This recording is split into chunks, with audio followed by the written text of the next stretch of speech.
नमस्कार। दोपहर समाचार में आपका स्वागत है।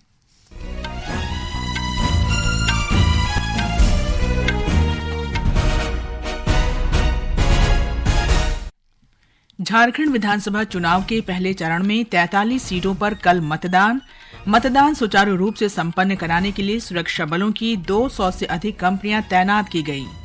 महाराष्ट्र विधानसभा चुनाव में प्रचार चरम पर। विभिन्न राजनीतिक दलों के शीर्ष नेता मतदाताओं को लुभाने के लिए हर संभव प्रयास कर रहे हैं।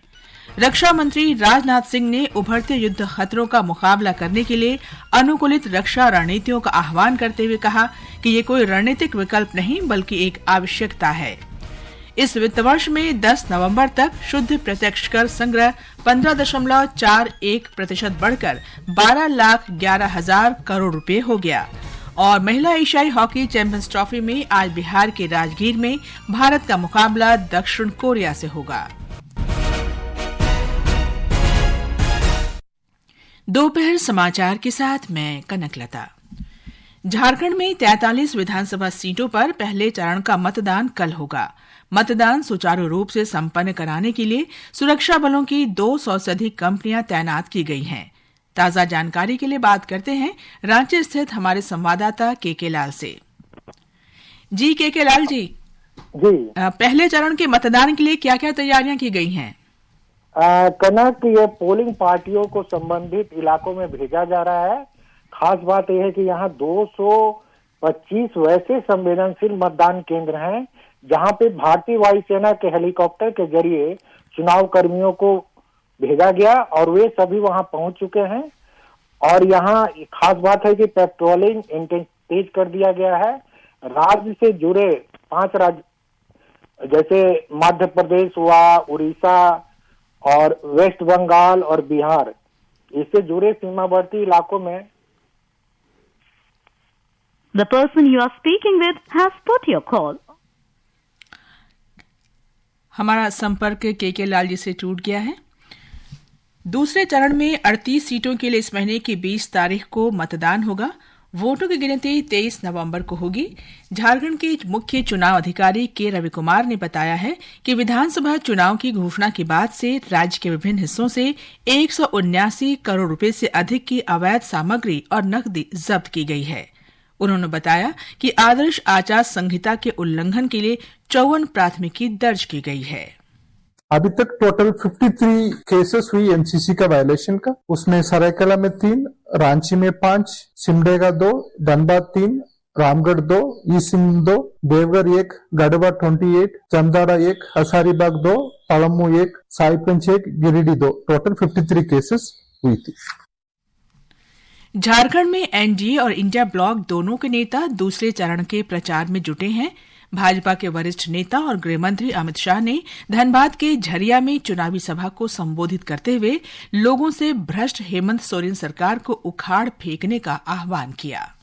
आपका एक वोट झारखंड का भविष्य तय करने वाला वोट है। आपका एक वोट तय करेगा कि खुद को करोड़पति अरबोपति बनाने वाला जेएमएम चाहिए कि गरीब माताओं को लखपति दीदी बनाने वाली नरेंद्र मोदी की सरकार चाहिए। नरेंद्र मोदी। झारखंड मुक्ति मोर्चा के वरिष्ठ नेता और मुख्यमंत्री हेमंत सोरेन ने सिंदरी में चुनावी सभाओं में मतदाताओं से सोच समझकर वोट देने की अपील की। इन लोगों ने 20 साल चलाया सरकार को, क्या दिया झारखंड के गरीबों को? हमने देखा कि गांव देहात में लोग बच्चों की पढ़ाई के लिए, इलाज के लिए, बिजली का बिल चुकता करने के लिए लोग कर्जा लेता है और बिजली का बिल समय पर नहीं चुकता करने से पुलिस थाना कोर्ट कचहरी होता है। तो हमने आपकी ये जिम्मेवारी अपने कंधे में लिया और इसीलिए अब हम लोगों ने नियम बनाया कि अब 24 घंटा बिजली आएगा और बिजली का बिल कभी नहीं आएगा। कांग्रेस, राष्ट्रीय Janata Dal, all Jharkhand students union और वाम दलों के नेता भी राज्य के विभिन्न हिस्सों में चुनावी रैलियां कर रहे हैं। महाराष्ट्र विधानसभा चुनाव में प्रचार चरम पर है। विभिन्न राजनीतिक दलों के शीर्ष नेता मतदाताओं को लुभाने के लिए हर संभव प्रयास कर रहे हैं। भाजपा के वरिष्ठ नेता और प्रधानमंत्री नरेंद्र मोदी ने आज महाराष्ट्र में तीव्र विकास के लिए महायुति सरकार की सराहना की। चंद्रपुर जिले के चिमूर में एक चुनावी रैली में उन्होंने कहा कि ये महायुति सरकार के प्रयासों का परिणाम है कि महाराष्ट्र पिछले 2 वर्ष से सबसे अधिक प्रत्यक्ष विदेशी निवेश वाला राज्य बना हुआ है। श्री मोदी ने भाजपा के घोषणा पत्र की सराहना करते हुए दावा किया कि एआई विश्वविद्यालय, जल ग्रिड परियोजनाएं, आवास योजनाएं, पाइप जल कनेक्शन, डिजिटल कनेक्टिविटी जैसे महत्वपूर्ण वायदे महाराष्ट्र के उज्जवल भविष्य के लिए फायदेमंद होंगे। केंद्रीय मंत्री और भाजपा के वरिष्ठ नेता अमित शाह मुंबई में 2 रैलियों को संबोधित करेंगे। केंद्रीय मंत्री नितिन गडकरी ने लातूर जिले के देवनी में एक रैली को संबोधित किया, जहां उन्होंने मतदाताओं को क्षेत्र में विभिन्न सड़क और परिवहन पहलों के बारे में जानकारी दी। श्री गडकरी का बीड़, जालना और नागपुर में रैलियों को संबोधित करने का कार्यक्रम है। उत्तर प्रदेश के मुख्यमंत्री योगी आदित्यनाथ अकोला, अमरावती और नागपुर में रैलियां करेंगे। उप मुख्यमंत्री देवेंद्र फडणवीस दहानू, विक्रमगढ़, पेन, सायन, कोलीवाड़ा और कल्याण में रैलियां करेंगे। इस बीच बुल्ढाना जिले के चिखली में कांग्रेस नेता राहुल गांधी के निर्धारित रैली उनके विमान में तकनीकी खराबी के कारण रद्द कर दी गई। सांसद सुप्रिया सुले ने एमवीए उम्मीदवारों के समर्थन में गढ़चिरौली के अहेरी में एक रैली की। राष्ट्रवादी कांग्रेस पार्टी एसपी प्रमुख शरद पवार आज नासिक जिले में 5 रैलियों को संबोधित करेंगे। राष्ट्रवादी Congress party SP Shivsena UBT प्रमुख उद्धव ठाकरे सोलापुर में प्रचार करेंगे, जबकि उनके बेटे और विधायक आदित्य ठाकरे माहिम में एक रैली को संबोधित करेंगे, जहां उनके चचेरे भाई अमित ठाकरे एमएनएस के टिकट पर चुनाव लड़ रहे हैं। राज ठाकरे वर्ले में प्रचार करेंगे। बिहार में कल 4 विधानसभा क्षेत्रों इमामगंज, बेलागंज, तरारी और रामगढ़ में उपचुनाव के लिए मतदान होगा। गया, भोजपुर और कैमूर जिलों के 1277 मतदान केंद्रों पर मतदान होगा। एक रिपोर्ट। बिहार की 4 विधानसभा सीटों पर कल होने वाले मतदान के मद्देनजर सुरक्षा के व्यापक इंतजाम किए गए हैं। 4 विधानसभा सीटों पर मुख्य मुकाबला एनडीए और महागठबंधन के बीच है। पिछले बार तरारी, रामगढ़ और बेलागंज की सीटों पर सीपीआई माले और राष्ट्रीय जनता दल ने कब्जा जमाया था। वहीं गया जिले की इमामगंज सीट पर हिंदुस्तानी अवाम मोर्चा के प्रत्याशी को जीत हासिल हुई थी। रामगढ़ से अजीत कुमार सिंह, इमामगंज से दीपा कुमारी, तरारी से राजू यादव और विशाल प्रशांत इस उपचुनाव में प्रमुख उम्मीदवार हैं। चुनावी रणनीतिकार प्रशांत किशोर की पार्टी जन सुराज भी सभी 4 सीटों पर पहली बार चुनाव लड़ रही है। धर्मेंद्र कुमार राय, आकाशवाणी समाचार, पटना।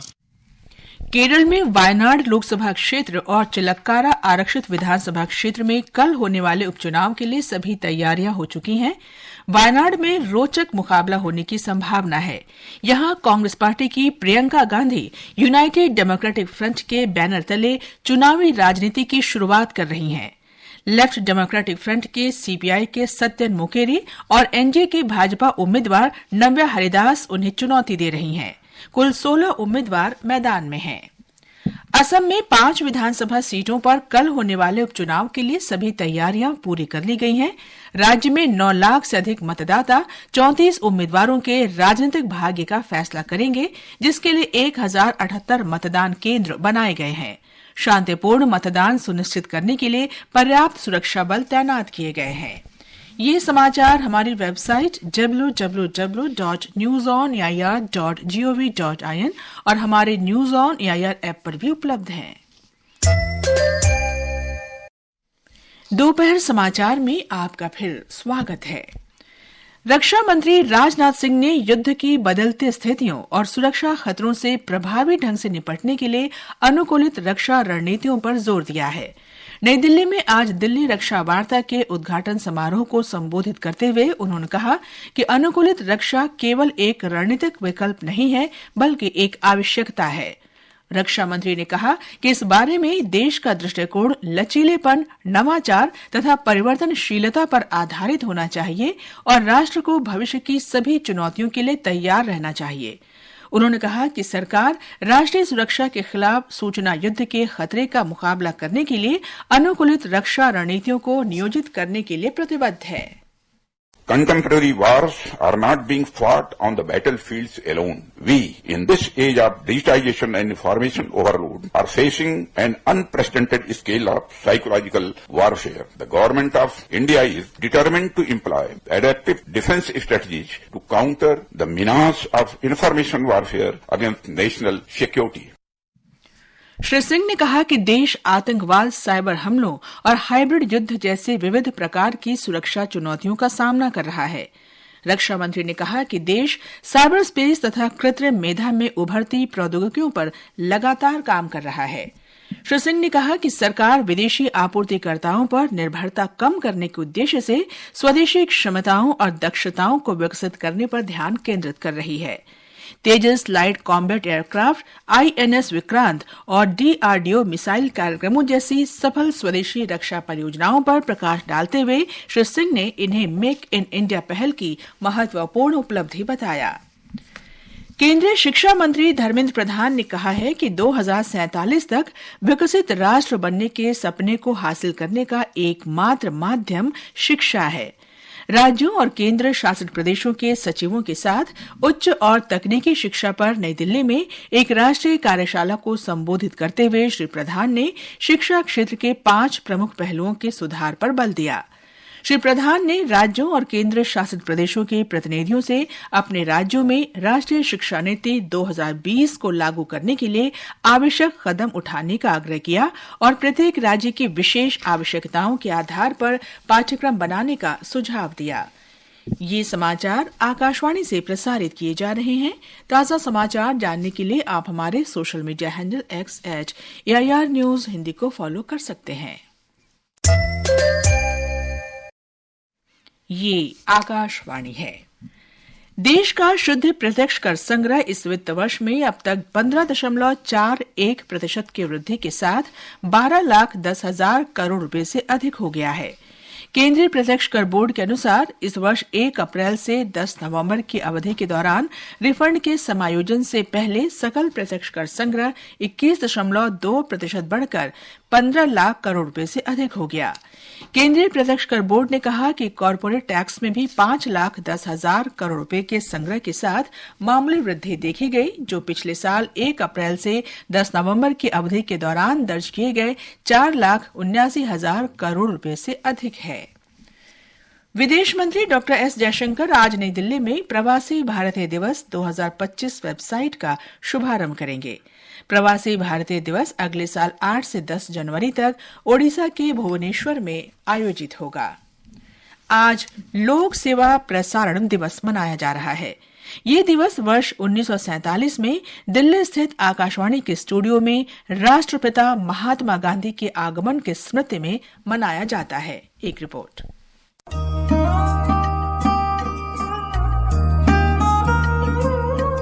आज से ठीक 77 साल पहले दिवाली का दिन था जब महात्मा गांधी को बंटवारे के बाद विस्थापित हुए लोगों से मिलने कुरुक्षेत्र जाना था और वो किसी कारणवश नहीं जा सके। राष्ट्रपिता ने तय किया कि वे रेडियो के माध्यम से इन विस्थापितों को अपना संदेश देंगे। फिर उसी दिन गांधी जी का पहला और अंतिम जीवंत रेडियो प्रसारण आकाशवाणी दिल्ली के स्टूडियो से हुआ।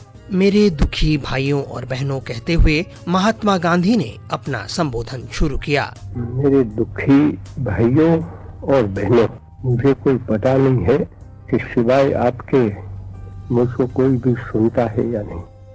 मैं तो एक अनजान पुरुष हूँ, मैं कोई दिलचस्पी भी नहीं लेता हूँ, लेकिन दुख के साथ मिल जाना वो तो मेरा जीवन भर का प्रयत्न है, जीवन भर का मेरा पेशा है। बापू रेडियो को एक दिव्य शक्ति के रूप में देखते थे। दिवाकर के साथ अनुपम मिश्र, आकाशवाणी समाचार, दिल्ली। महिला एशियाई हॉकी चैंपियंस ट्रॉफी में आज बिहार के राजगीर में भारत का मुकाबला दक्षिण कोरिया से होगा। कल भारत ने अपने पहले मैच में मलेशिया को 4-0 से हरा दिया था। अंत में मुख्य समाचार एक बार फिर। झारखंड विधानसभा चुनाव के पहले चरण में 43 सीटों पर कल मतदान। महाराष्ट्र विधानसभा चुनाव में प्रचार चरम पर।